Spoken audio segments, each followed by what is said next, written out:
কৃষক card, family card দিতে দিতেই বিএনপির তেল ফুরিয়ে গিয়েছে, জ্বালানি ফুরিয়ে গিয়েছে। অথচ মন্ত্রীরা সংসদে বলছে কোনো জ্বালানি সংকট নাই।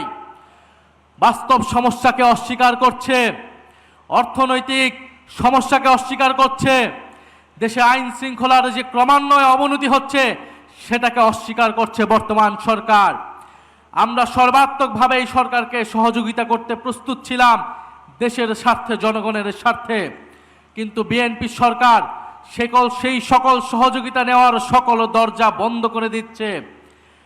আমার জানা নেই, যারা এখানে অভিজ্ঞ আছেন, মুরব্বী আছেন, তারা বলতে পারবেন বাংলাদেশের ইতিহাসে এত কম সময়ে, মাত্র 2 মাসে কোন সরকার এতটা অজনপ্রিয় হয়েছিল কিনা।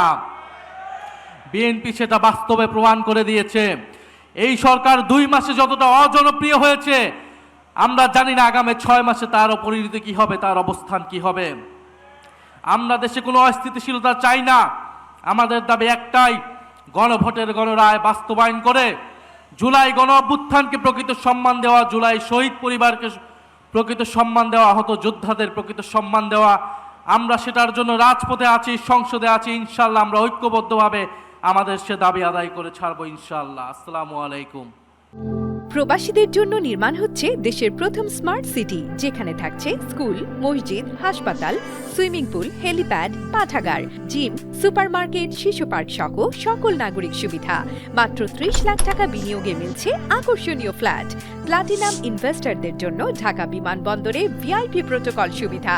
বিস্তারিত জানতে যোগাযোগ করুন স্ক্রিনে দেয়া হোয়াটসঅ্যাপ অথবা ইমো নাম্বারে।